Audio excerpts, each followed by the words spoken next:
I talked to him yesterday, and it's tough, man. Um, yeah, I mean, I just asked him if he was in good spirits. He said, "Yeah." I mean, kind of is what it is at this point. In your mind, were you thinking you'd have him this year? Yeah, I mean, he looked great. He looked great. I mean, you saw him play in San Diego. He looked terrific. It's just a matter of the recovery. And you get older and older, the recovery becomes something that's tough. And I don't even think it's much of an age issue so much as just it's an injury. It's a back injury. Those back issues are tough to get over.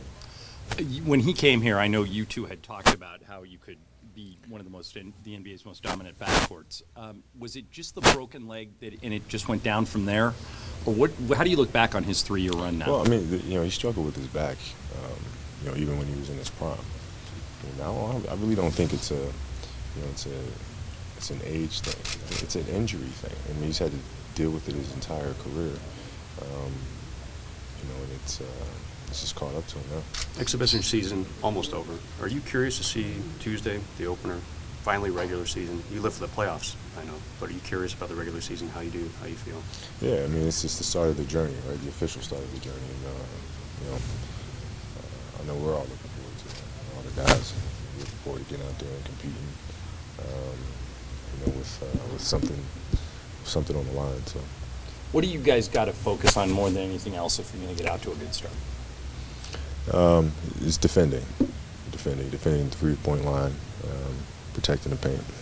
What will Steve Nash go down in terms of point guards all time?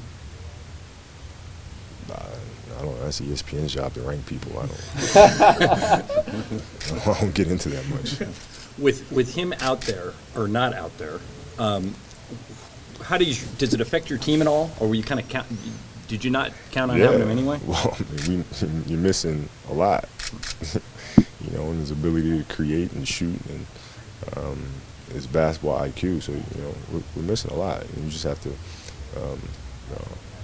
have our guys step in and contribute to their strengths. And what Ronnie does and his tenacity at both ends of the floor, and Jeremy, and just fantastic at getting into the paint and drawing defenses and making everybody else better. So, if you need him, can Jordan Clarkson play as a rookie? He looks great. I mean, it's gotta. I'm sure coach will throw him in there and let him sink or swim a little bit. But he really seems unaffected by the hype of being in the NBA. He seems like a very poised and calm kid. What would you consider a good season for you personally? I haven't even thought about it. I'd have to sit and think about it a little bit. I haven't given it thought. I'm sorry, with Steve, I mean, he was known for doing everything right in terms of his recovery, but obviously the injury was so serious. What's that frustration like, just from your own personal experience, where you're doing what you need to do, but it's not enough to get back on the court? Yeah, I mean, it's you can control what you can control, right? So I mean, he did everything possible to get back and playing at a high level. So from that standpoint, you should be able to sleep at night. I know I would. I can only think about that in my situation. I just try to do everything possible to be ready. And if it wasn't in the cards, if I couldn't get back to being at that level, then you just have to accept it. But you know that when you lay your head down at night, you know that you did absolutely everything possible. If you talk or if you listen to the so-called experts around the league, they say Kobe's going to have to shoulder a lot offensively. You're fine with that, right? I mean, is this a little different without Powell and that type of thing? Yeah, it's just you just got to read each situation. I read each situation as it comes. Each game is going to be different, I'm sure.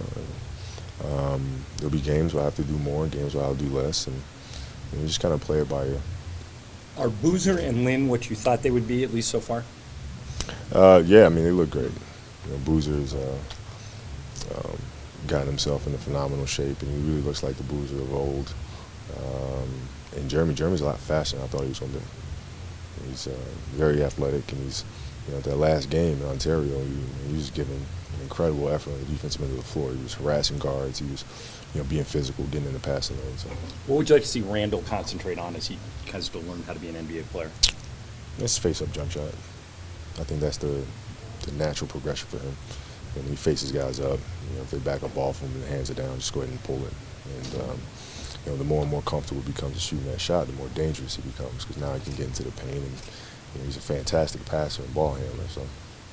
Without Lukasz, you guys might not have a lot of experience. Who do you think needs to step up in the leadership? Well, Carlos, myself and Carlos, we'll shoulder a lot of that and communicating with the guys and try to prepare them as much as possible. There's been some thought about Steve possibly staying on as a mentor of sorts. How has he been as a teammate, and how do you see him possibly continuing on with this team? No, he's been great as a teammate. I mean, he's so smart.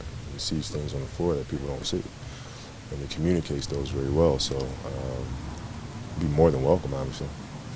When did you start to maybe worry that you weren't going to get this season with Steve, that if he wasn't going to be able to play, say, 50 games or something like that? Yesterday when I got the call. That was the. Did you really have to come out of that game a couple of weeks ago for something to feel Nah, right? I wasn't even considering that, him missing the season as an option. So did you get the call from him, or did you hear it from someone else? Yeah, Mitch called me. Kobe, Doc Rivers has been this week beating the drum that the preseason should be cut in half, maybe go from 8 to 4 games. What do you think? I'm cool with that. His point is 8's too long, and that guys like you and Chris Paul and Blake are resting because you should, and you don't want to burn your star players out in the preseason. You buy that? I don't even think it's that big of a deal. It's fine. You can take it or leave it. Whatever. Have 8 games and you play 4. It's 4 games, you play 2. So it doesn't matter. Well, you've enjoyed your 2-game rest? Yeah, I have. Thank you. So you're 100% ready for the season? Yeah. Kobe, with the work that you and Steve have put in over the years, in just terms of taking care of the body, doing the nutritional work, the fundamentals, what ways do you think that's extended both of your guys' careers to be able to play at a high level?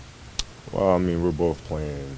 I've been playing years that you probably should not have been. 19 years is a very, very long time. It's tough to look around in any industry, anybody that's been doing anything for 19 years at a remotely high level. Plus, you've added another 2.5 with the Yeah, that's true. Do you ever think about the gift that? and the curse of it. Yeah. I think I've played this game forever, and you probably think that. Huh? Yeah, I mean, it's been going back to being 15 years old, 14 years old, playing all those AAU games, on concrete and all this other stuff, and playing 5 games in one day. It's been a hell of a journey. Thanks, guys. Thank you, Kobe.